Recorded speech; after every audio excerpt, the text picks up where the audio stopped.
Welcome back into the Lions247 Podcast. I am Tyler Donahue. It's our third episode of this week and our final one before Penn State hits the road and takes on Wisconsin in Madison for a Saturday night showdown. Hopefully you caught our last episode, which dropped on Wednesday afternoon. Not only did we break down the latest on the Badgers, Penn State's next opponent, with a 247 Sports insider who covers that team on a daily basis, but we also reset the Penn State 2025 recruiting class situation. We went position by position with resident recruiting expert Tyler Calvaruso about where the Nittany Lions stand 6 weeks shy of that early signing period. He also ranked the top 3 targets remaining for the Nittany Lions as they look to finish out that class. If you missed that, highly encourage you to check that one out. But we're going to shift gears with Mark Brennan and Daniel Gallant on this episode. Each Thursday of game weeks, we bring you our players to watch, game storylines for Penn State, and ultimately our predictions, both score predictions and bold predictions. Without further ado, let's bring back on board Mark Brennan and Daniel Gallant. We were out in the practice field Wednesday evening here in Happy Valley. Go check out our post-practice coverage and our practice notebook over at Lions247.com. Photo gallery there as well, along with some video clips from what we witnessed on the practice field. And guys, Penn State looking for 7-0 for the first time since 2019. The number 3 team in the country, traveling to face a 5-2 Wisconsin squad that's riding a 3-game win streak in Big Ten play. The Nittany Lions are favored by 6.5 points. And Mark, this is the latest installment of Let's Learn About these 2024 Nittany Lions coming our way in prime time. Yeah, I mean, I mentioned earlier in the week, it's time to take care of business, right? I mean, what we see in college football this year is you can afford to lose one game and still be up there among the top 5. We've seen it with Ohio State. We've seen it with Georgia. So if you're losing to one of those teams, and obviously the one team we're talking about is Ohio State, you can still be in very good position. So you have to take care of business against the Wisconsins. And in that regard, I think having this bye week to get healthy, to just reflect a little bit, I think it's good going into this stretch run, because while Penn State is favored in this game, I don't think anybody looks at this as being some kind of cakewalk. It's not an easy place to play. I'm sure the fans are going to be a little extra fueled up at night. So it's going to be a great atmosphere, but another test for Penn State as it marches toward that ultimate test, which is going to be Ohio State. Before we get into game specifics here and start to take a closer look at Penn State's perspective, we heard a lot about Wisconsin's perspective from Nick Osen last episode, our Badgers reporter within the 247 Sports Network. Daniel, just going back to our latest look at Penn State practice, it was our second look at the team in on-field action since they beat USC last week during the bye week. A little tougher to glean things at that stage, but now in game prep mode. I think one thing that stood out to me was relatively healthy bunch. I know that they've lost some key pieces early in the season. There's some long-term injuries. I'll note there were no surprise returns to the field. We didn't see any guys coming off a second bye week all of a sudden get back into pads and line it up. So no surprises in the positive degree, but I'll also note, aside from one missing freshman that we'll get to in a moment, Daniel, this team entering the second half of Big Ten play, I think James Franklin described it as pretty good shape from a health standpoint, but it seems like they're largely all hands on deck in terms of the hands we figure they would have available coming out of the bye week. Definitely. Given how physical we heard that the offseason was, and given some of the injuries that we saw earlier in the season, I think that when we took the long view on this team, we did have a little bit of concern when it came to the depth, especially at a couple positions. But I think to be at this point at the halfway mark of your season, I think in terms of splitting things up, the bye week came at a good time. 6 games in, 6 games to go, especially when you think about these guys have been going at it since late July. That bye week is really towards the final quarter of this whole process. And so I guess it'll be more once you factor in the postseason. But, I think that where Penn State is right now, I think is really good as you look towards the second half. Keeping that health is obviously going to be really important. At the same time, it's one of those things that you don't really have the most control over. So you're just going to have to be ready for whatever comes. And if you have a full deck going into that, that's a big help.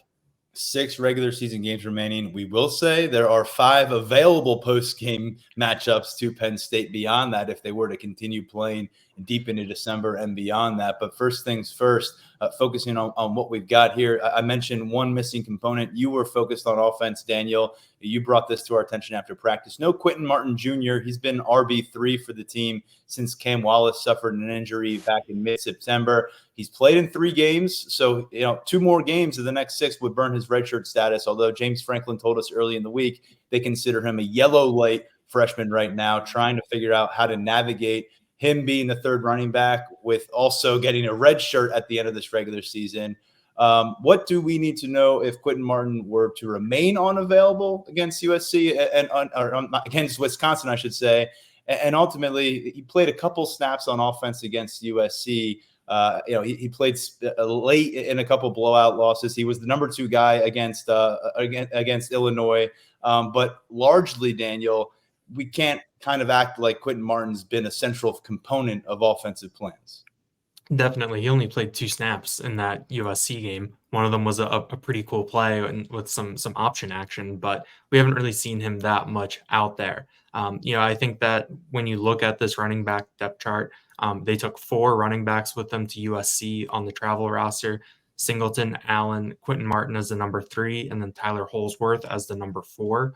I would be interesting to see if Martin is unavailable, if Corey Smith does make the trip. He's the other freshman running back who has not appeared in a game yet this year. The way that James Franklin has described those 2 guys coming into the year was that he wanted to do his best to preserve both of their red shirts and try to treat them as,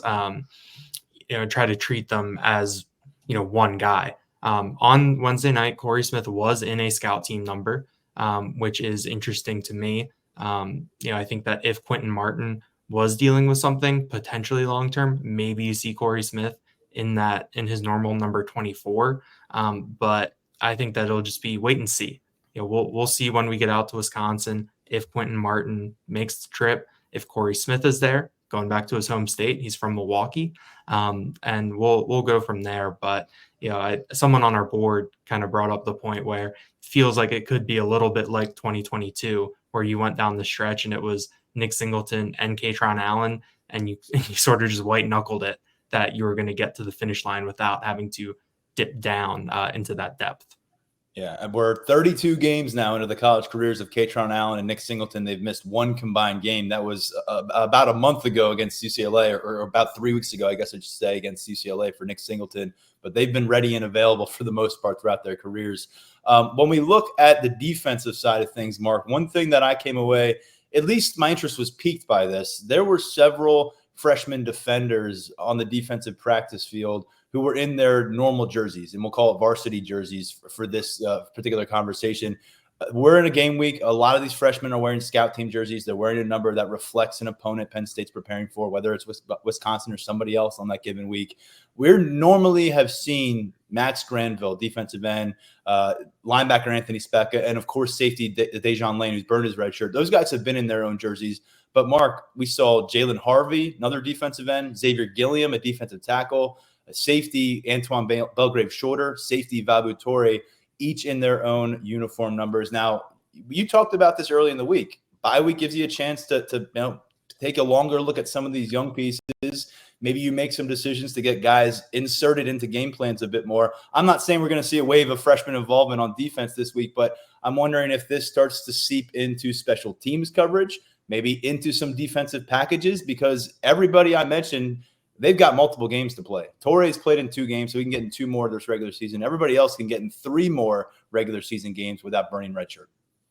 Yeah, one thing I noticed, I was checking my phone there, I apologize, but I had the travel roster for the USC game, and all those guys you mentioned were on that trip. Mm-hmm. So I think what you're looking at is these are guys that they're viewing as, yellows, I guess, potential yellows, emergency type guys that they see as being able to make an impact next year, who they want to get on the road and feel comfortable that they're traveling and whatnot. So that just kind of stood out to me as I was looking at our rundown here. I wonder why these guys, and I went and checked out that travel list, and it turns out they were all there. So I think that kind of speaks to what they think of these different players. We've seen it in the past where true freshmen have traveled and never even played. Mm-hmm. And it's just a sign that again, these are guys that they think are a little further along. Maybe there's depth stacked up at their position, but this was a spot where, get them on the road and get them comfortable. Yeah, good follow-up there from you, Mark. I didn't piece that together last night, but that's really good insight and kind of marrying those two things. And I will note here that when it comes to safety and linebacker, those are two spots that we've talked about. Tom Allen discussed it during the bye week, where there seems to be an obvious need for more depth or more experienced depth. And the only way to get more experienced depth is to get more experience to your depth. And so, Babu Torre, maybe he's one of those guys at safety. Maybe Antoine Belgrave-Shorter, who converted from cornerback, gets a little work there, not as a primary defender, but when you've got to get somebody snaps. It's really been a three-man safety approach since KJ Winston was injured. It's been Jalen Reed, Zakee Wheatley, rarely leaving the field. And then depending on how competitive the game is, we've seen some or a bunch of Dejon Lane, the freshman. And then at linebacker, again, just monitoring Anthony Specca's situation. I feel like we've been keeping tabs on him all season. He just seems like he could be a guy, like when you talk about Tamir Robinson and Dakari Nelson, could he be a solution as you try to find some answers to that linebacker depth question? Moving ahead and looking toward Madison, guys, a 7:30 showdown locally, or here, it's going to be a 6:30 showdown locally there in Madison. Either way, the sun's down, the lights are on. It's the weekend before Halloween on a college campus, and you're playing a team that has won 3 consecutive games in blowout variety. You've also got a second-year coaching regime here led by Luke Fickell that clearly sees an opportunity that they can capitalize on Friday evening. Daniel, when you talk about the energy factor, we just laid out what the Badgers are dealing with. Penn State's coming out of a bye week after an emotional victory on the road at Los Angeles. They've also got Ohio State coming to town next Saturday, and we know how much that matchup matters. How much are you going to be looking to gauge energy levels before the game and once this one gets underway? I didn't make the pre-Halloween connection. That might have swayed my pick a couple points in a certain direction if I knew that. But no, I mean, we're expecting a really cool environment up at Camp Randall Stadium. We heard Jump Around a ton coming from the Penn State practice field on Wednesday night. But yeah, I think it is an interesting spot where you're coming off a bye. Wisconsin has, as much as, if you want to believe in momentum, it feels like Wisconsin is generating some momentum. As I wrote in my pick on Lions247, I do think that those 3 wins might have been a little bit of empty calories when you look at where the teams that they beat stack up in the Big Ten at large. But either way, you're going to have a Wisconsin team in prime time that will be primed to pull off an upset. And we've talked about Penn State before. How they've played in some of these first quarters. James Franklin pushed back a little bit earlier this week about the quote unquote slow starts for the defense in the first quarter, where the way that he framed it is that they are giving up yards, but not necessarily giving up points. And I would agree with that. I think early on, we've seen a lot more bend, don't break from Tom Allen's defense. But I think that, we've talked about it, that when you get into these Big Ten games, you can't afford to surrender a lead and try to play catch up the whole time. It worked against USC 2 weeks ago, but that's not a sustainable way to win games over the course of a Big Ten season and a potential postseason. So I am curious to see how Penn State will come out of it. Talking to Keziah Izzard on Wednesday night, it seems like they are excited. They're prepared. They know what they're going to be in for. And so it's up to them to show it early and be the aggressors, be the ones who are dictating the terms of the game. Guys, Wisconsin had 8 double-digit win seasons between 2009 and 2019. They're working off back-to-back 7-6 campaigns, one under Paul Chryst in 2022, last year 1 under Luke Fickell. Mark, I know there's a lot of excitement. We heard it from Nick Osen, a Badgers reporter who was on with us last episode, about where they are at 5-2, the convincing victories they've pulled off. But it's Northwestern, it's Purdue, it's Rutgers. And so that betting line 6.5, I think that shows respect to Wisconsin. Do you get a sense that there's almost a little too much respect in Wisconsin's favor, even though they have that 3-game win streak? But when you get down to the details and see who that came against, does that serve them well against Penn State? Yeah, even if you factor in the loss at USC, I mean, the combined record for their opponents in the Big Ten is 3-14. So that tells you the level that they've been playing at. I mean, they don't have a win like in Illinois. I mean, Illinois is shaping up as a really good win for Penn State. And I would argue that West Virginia is shaping up as a good win. They have 4 losses, but all are the top 20 teams. So I think Penn State is the more tested team at this point. Obviously went out and won at a place that Wisconsin couldn't. And Penn State's played pretty well at Wisconsin. As difficult as an atmosphere as that is, they've won their last 2 games there. Obviously, the multimedia star Adam Brenneman had a big touchdown back in 2013 to kind of get things going, and then they won in 2021. They've won 5 of 7 against Wisconsin. So things track toward this being a game that Penn State ought to win. But again, you have to take care of business. It's not going to be an easy atmosphere. I mean, we know that, but Penn State has handled that atmosphere before. Let's see if this team has that level of maturity and confidence. This is going to be a better atmosphere than USC. Daniel, I don't know what you thought about that, but that was like a different vibe. That was like a West Coast vibe. It wasn't like walking into a Wisconsin or an Iowa or an Ohio State. I mean, I'm on record as saying I don't think Michigan's a great atmosphere, but I think when you look at, Wisconsin, Iowa, Ohio State, Nebraska, I think those could be great college football atmospheres. So let's see if this team is mature enough to handle that in a game, again, where you must take care of business. Penn State owns a 5-game win streak in this series, going back to 2012. You mentioned, Mark, that includes a couple wins in Madison, including the 2021 opener. They also beat the Badgers in the 2016 Big Ten championship game in Indianapolis. So recent history has swung towards the Nittany Lions. When you look all time, Penn State is a 12-8 advantage. That goes back to 1953. But as Big Ten competitors since the early 90s, it's a 12-6 advantage for Penn State. When you think about 5 and 6 out there, Tyler, I mean, that's pretty good considering how tough that place can be to play. Absolutely. And so they've had Wisconsin's number. We'll see if that continues Saturday night. Drew Aller obviously is going to be stepping into another national spotlight on the road. Hostile environment. Sounds like you're expecting more of a hostile environment than what he was greeted with out in Los Angeles. But regardless, Daniel, we talked about it so much last week, what Drew Aller won out and proved about himself, proved about this offense, proved about resilience in Los Angeles, almost 400 passing yards, almost essentially double his pass totals average from the first 5 matchups of the season, overcame a couple interceptions.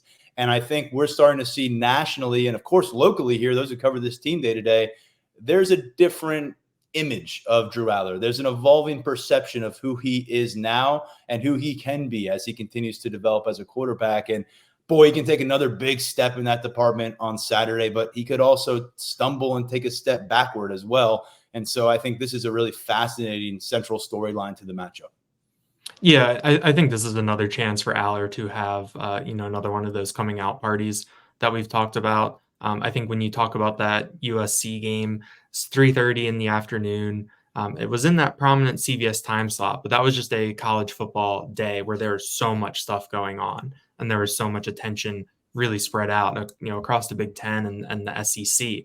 I think when you talk about Drew Aller, the last time he was in this primetime slot was that Illinois game, and he didn't do much. Penn State didn't need him to do much at all because of the way Nick Singleton and Katron Allen were playing. But if you tuned in to that game as a more casual viewer who knew Drew Aller as a 5-star but hadn't been following along with him, I think you'd come away sort of just kind of like, oh, okay, like, sure, that's the quarterback. They won the game handily. He leaned on the run game. So this will be a chance for him to be back in that national primetime audience, on the road, hostile environment like we've talked about, and then show again what he's able to do. And I think the big thing is, can he continue to rebound from these mistakes? I've talked about it before where those interceptions against USC were pretty bad, but it didn't feel like the end of the world, where even last year, if he threw an incompletion at times, it felt like the end of the world. So I think that kind of speaks to where he is in his development, how this offense is around him, and just sort of how the mood, as we've talked about, around this team has changed. But I'm excited to see what Aller can do. I think there are some opportunities for Penn State through the air against the Badgers. My bold prediction skews a little bit differently, but I'm excited to see what Aller can do in another one of these spotlight games. I believe Wisconsin on the season, they're allowing an average of less than 170 passing yards per game, but go back and review what Rutgers, Northwestern, and Purdue have accomplished through the air this season. And again, you've got to factor that into this conversation as well. when it comes to getting Drew Aller some support, I mean, it was all run game against Illinois, but that's really the last time we saw this ground game for Penn State take over portions of a matchup. We have to note that Nick Singleton was not available for the next game against UCLA. He returned against USC, but we didn't see any of those highlight reel runs. We did see a game-tying touchdown reception late in regulation. But guys, I mean, Mark, this one to me, if you can get some consistent early and often, production generated from this ground game, it really changes kind of the equation for how Penn State can win this game. I think it gives you a couple different paths to victory offensively versus if they're in a spot where it's kind of tough sledding on the ground. This one's got to rely on Drew's arm again. That can open up some risks involved on the road at Camp Randall Stadium. The first 4 games, they went over 200 rushing yards. The last couple games, they're under 120 rushing yards. So, Mark, this is a big moment for this ground game, I think, to show what exactly it's all about. We're a couple weeks removed now from Nick Singleton being unavailable. You'd imagine he's getting healthier. We know what Katron Allen is about. This offensive line has done a really good job protecting Drew Aller for the most part. Can this unit assert itself against the Badgers? I think just the offense in general. I mean, what we've seen, the difference between Penn State and the last 3 opponents Wisconsin has faced, the last 3 opponents have 1 or 2 really good offensive weapons. I mean, obviously Rutgers has a tremendous running back, but what else do they have cooking there? But when you look at Penn State, what stood out to me in that USC game was that Tyler Warren had all those catches. I think he had 1 catch in the fourth quarter in overtime. So, yeah, being able to run the ball is great, but being able to distribute it around. When the game was on the line at USC, you had Trey Wallace, making a big catch. You obviously had Julian Fleming coming up with a couple of gigantic catches. You had a pass for a touchdown to Nick Singleton. Everybody was paying attention to Tyler Warren. So getting back to your point, even if the running game isn't going lights out, it has to be enough of a threat that it's opening things up for Aller in the passing game. And I think that's the beauty of Kotelnicki's offense. That's what we've seen. We've seen them take what opponents are giving. Now, is there going to come a time, and maybe this is the game, where you have to establish the run, where it kind of gotten into a rock fight and time of possession and all those things? That may happen, but I think overall, so long as they're taking what the defense is giving, and if that means they're trying to shut down Aller, go to the running game. If that means they're trying to shut down, that's what we didn't see last year, right? I mean, we just didn't see it last year. When everybody ganged up on the line of scrimmage, Mike Yurcich refused to throw deep passes. So you're not seeing that from this offense. So I get the point that the ground game is important, but winning is the most important thing. And making sure that you're keeping the defense honest is equally important. And that's where, again, I go back to the last few opponents that Wisconsin's faced. They haven't seen this variety of weapons. They just haven't. And that's why USC ended up blowing them out. And that's why they got blown out by Alabama, because those teams have a wider array of weapons. Whatever you say about USC, they weren't lacking for speed and weapons, right? I mean, they definitely had guys who could get it done. And that's going to be the difference in this game to me. For Wisconsin, they're a team that has really relied on the ground game to set things up offensively for them and for their quarterback, Braden Locke. Huge test for him. He had to step up because of an injury to Tyler Van Dyke, the initial starting quarterback for this team, back against Alabama in September. Locke has been pretty solid. I know that they've been generally pleased with what he's given them. This guy has been getting the ball out of the pocket pretty quickly.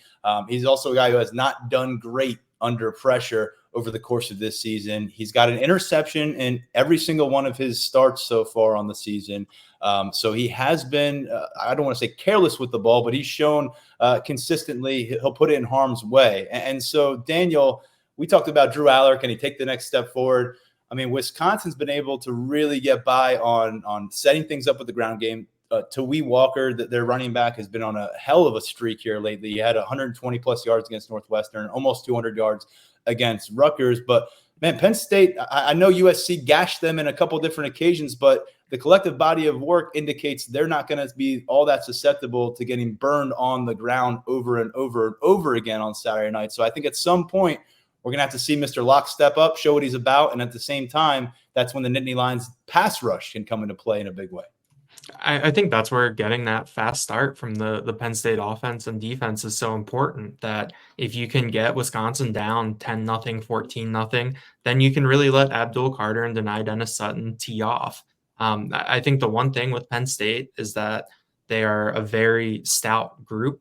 And I think with that comes, you do worry about the, kind of misdirection. And it wasn't even really a trick play, but just the very creative play that USC did to break off that 75-yard run. Another one of their big gains was off a botched flea flicker, I believe. And so, yeah, I think with Penn State, I think that when an opposing team stays on schedule, Penn State is really good with dealing with that. It's just coming down to those more trick plays or off schedule plays, where Penn State has gotten got a couple times. But I do think that Tawee Walker has been really, really good this year.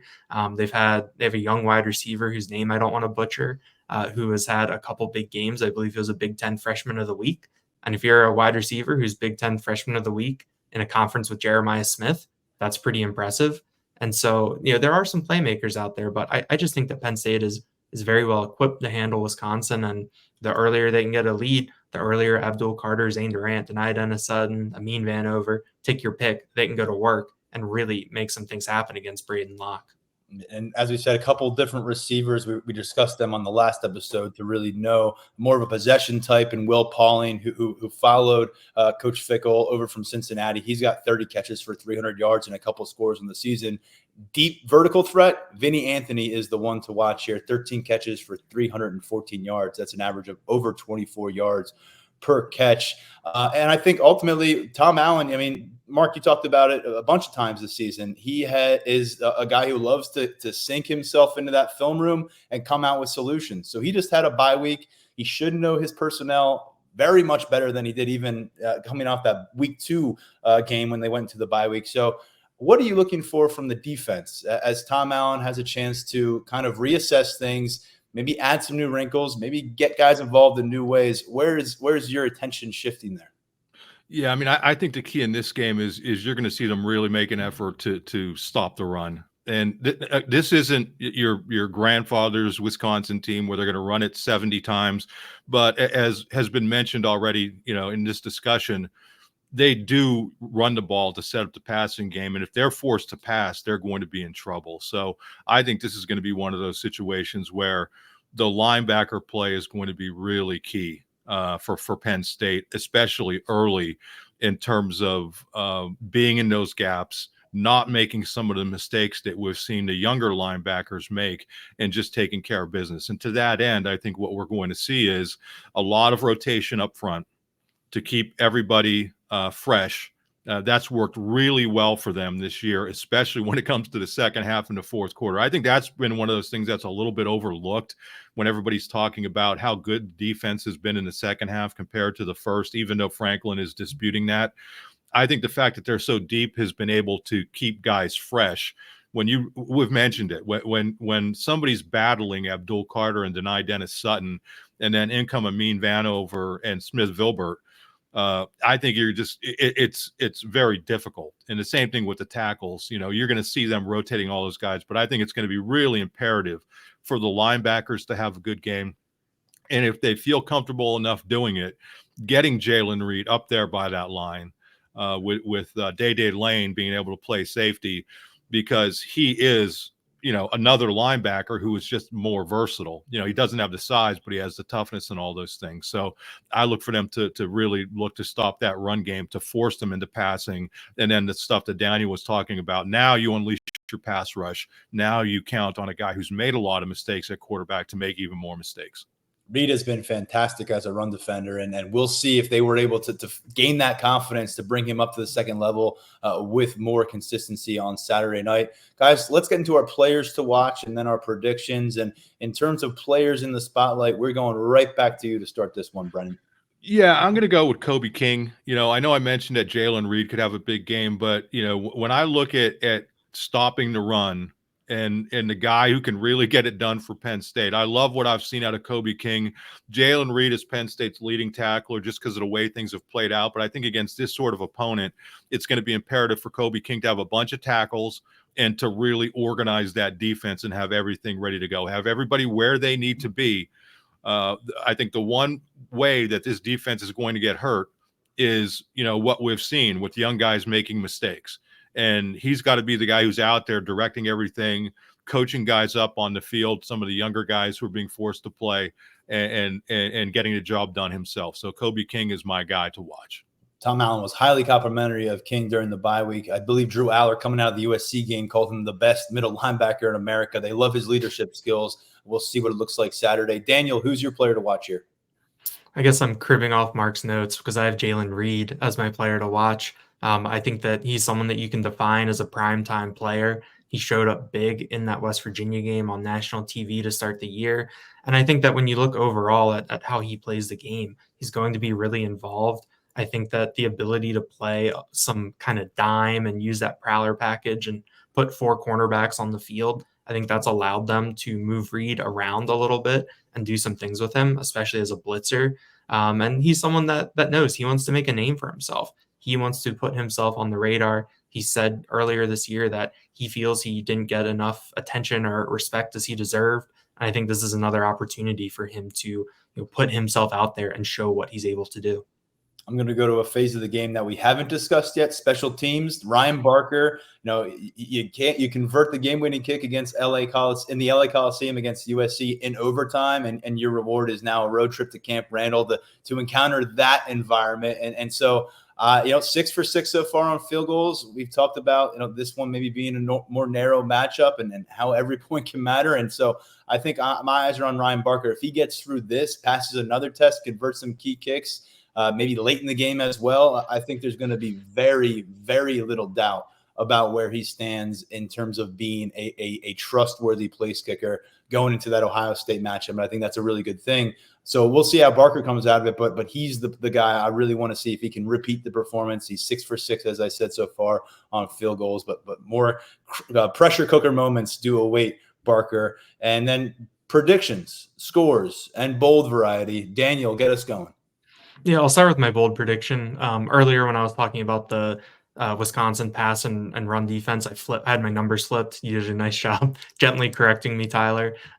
Wisconsin can be had on the ground, and that's where I think Penn State will show up. Nick Singleton and Kaytron Allen combined for more than 200 yards. They haven't done that since the Illinois game, I believe. And each running back finds the end zone at least once. We know how much Kaytron Allen loves to do that.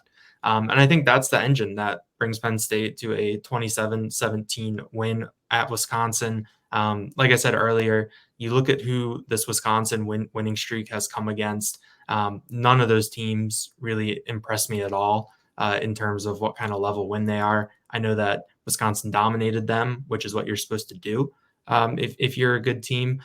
But I think that overall, you look at Wisconsin's bigger games. They got boat raced by Alabama. You blow a big lead against a USC team that Penn State was able to come back on, a USC team that lost at Maryland. I just think that Penn State is the better team here, and I think they're 10 points better. Mark, what do you got for us? Tyler, I'm going to ask you to go next because I want to taunt you and mock you both after your prediction. Yes. Well, look, this is the third time in 4 games now that Daniel and I have landed on the same exact score. So I guess I'm giving mine away right there. I got 27-17, Penn State winning this. I get these things mailed to me, and it's like I can't even believe it. I'm like, you effing guys, what are you doing? You coordinating on these things? What's going on? I can tell you there's been no collusion, and just one, the great minds think alike is really what comes to mind for me. I hope Daniel feels the same, but yeah, well, I mean, look, we haven't been great against the spread during this span either. We've had it right that Penn State's winning this game, but the spread has tripped us up a little bit here. But I ultimately think that differentiating factor in this matchup will be that Penn State is going to find balance on offense, and I think Wisconsin will struggle to do that. I just think Penn State will have the ability to sustain possessions longer. I think Wisconsin maybe going to have to rely on quick strikes and kind of relying on a big play, swinging momentum for them. USC had a couple moments like that to get them points on the board. But I do see Penn State's defense coming out looking a bit more buttoned up than what we witnessed early on against USC in this particular matchup. I think they've got a bit of a chip on their shoulder because of how things went there and probably some of the things they were able to review during the bye week. So I do think ultimately 27-17 is the final score. I think it's going to be one that you're in the fourth quarter, maybe sweating it out a little bit as a Penn State fan, seeing if Wisconsin's going to muster a game time drive or something like that. But ultimately, I think the pass rush for Penn State is going to help make the difference there and keep them at bay and keep that lead protected. My bold prediction, this is a matchup where I know a lot of folks are saying the atmosphere could shake up the Penn State offense. Could they come out and have some issues holding onto the ball after having 3 turnovers at USC? I think it's going to be the reversal of that. Wisconsin's going to turn the ball over at least 3 times, leading to at least 10 Penn State points. I think at least one of those turnovers going to set Penn State up with the ball, maybe inside the 25-30 of Wisconsin. They'll be in great striking distance to put points on the board. And so I got a 10-point margin of victory. I got at least 10 points off takeaways for the Nittany Lions. So my bold prediction is that avalanche of takeaways ultimately helps become the separating factor Saturday night. Well, I feel a little hurt that nobody's stealing my pick. I mean, I just have to put it out there for you guys. But listen, no, in all seriousness, Tyler, I agree with you. I mentioned it earlier about the diversity of Penn State's offense. Just too many weapons. I don't think Wisconsin's going to be able to hold them down the entire game. I'm picking this 30-17. And again, I'm copying off of you, Tyler, a little bit. I think it's going to be one of those games where it's 30-17, but Penn State never really blows it open, but you don't think they're in real trouble either. We've seen several games like that. Illinois was kind of like that. UCLA for a lot of the game was kind of like that. But I think this is one of those games that Penn State kind of cruises to a 13-point victory. My bold prediction, Abdul Carter has 3 pass breakups this year. 2 of them he probably should have intercepted. I think he finally gets one. I think he's probably kicking himself for not having at least one pick. And, the thing that he's able to do as a 255-pound guy, dropping back into coverage on those zone blitzes or different stunts and stuff that they do, I think it's just amazing. His athleticism, I think it's ultimately going to pay off, and he's going to get a defensive lineman is going to get an interception. That was my bold prediction, but then I wanted to take it a step further and say that defensive lineman will be Abdul Carter. He's been a force in conference play, looking like one of the best defenders in the Big Ten through these 3 matchups against Big Ten opponents. Well, we'll find out Saturday. You will both be in the press box in Madison at Camp Randall Stadium.